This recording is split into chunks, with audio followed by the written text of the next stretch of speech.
প্রিয় দিন ও ভাই ও বোনেরা, আমরা তো দুনিয়ার ফাঁদে এমনি ভাবে আটকে পড়েছি, আমাদের যে একটি পরকাল আছে সে কথা ভুলে গেছি আমাদেরকে আল্লাহর সামনে দাঁড়াতে হবে।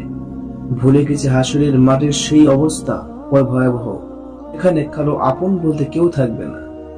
ইয়াউমা ইয়াফিরুল মারউ মিন আখিহি ওয়া উম্মিহি ওয়া আবিহি ওয়া সাহিবাতিহি ওয়া বানি লিকুল্লি ইমরিইন মিনহুম ইয়াউমা ইযিন শানি ইবনি। সূরা আবাসা। সেদিন মানুষ তার ভাই, মা, বাবা, স্ত্রী ও সন্তানদের থেকে পালিয়ে বেড়াবে। সেদিন তাদের প্রত্যেকেরই এমন গুরুতর অবস্থা হবে যা তাকে সম্পূর্ণরূপে ব্যস্ত করে রাখবে। সকলেই নিজের ভাবনায় ব্যাকুল থাকবে, কেউ কারোর কাছে যাবে না, সবার একই আর্তনাদ হবে, ইয়া নাফসি নাফসি, হে আল্লাহ আমাকে রক্ষা করো, আমাকে বাঁচাও। চারিদিক থেকে প্রবাহিত ফেরেশতাগণ সারি সারি দাঁড়িয়ে থাকবে। জাহান্নামের ভয়াবহ চিৎকার হৃদয়কে সাদা কম্পিত করে রাখবে।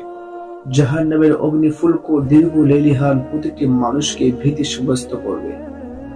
কম্পিত মনে সবাই ভাবতে থাকবে আমাকে হিসেবের পাল্লার সামনে দাঁড়াতে হবে, হিসেবের মুখোমুখি হতে হবে। আমাকে এবং আপনাদের সকলকে কৃতকর্ম সম্পর্কে প্রশ্ন করবে স্বয়ং আল্লাহ রাব্বুল আলামিন।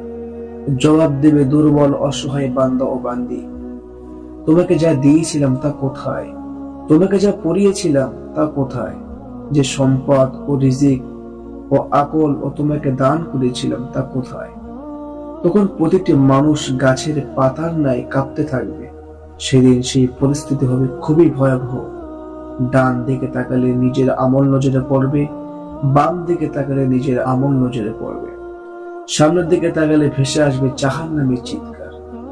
এটা সঙ্গত নয়। পৃথিবী যখন চূর্ণ বিচূর্ণ করা হবে এবং যখন তোমার প্রতিপালক উপস্থিত হবেন সারিবদ্ধভাবে ফেরেশতাগণ, সেদিন জাহান্নামকে উপস্থিত করা হবে। সেদিন মানুষ উপলব্ধি করবে, তখন এই উপলব্ধি তার কি কাজে আসবে? সে বলবে, হায়, আমার এই জীবনের জন্য যদি আমি কিছু আগ্রিম পাঠাতাম। সূরা ফজর 21-24 নম্বর আয়াত। জালিম ব্যক্তি সেদিন নিজ হস্তদ্বয় ধ্বংস করতে করতে বলবে, হায়, আমি যদি রাসূলের সৎ পথে অবলম্বন করতাম, দুর্ভোগ আমার, আমি যদি অমুককে বন্ধুরূপে গ্রহণ না করতাম। সূরা ফুরকান 27-28 নম্বর আয়াত।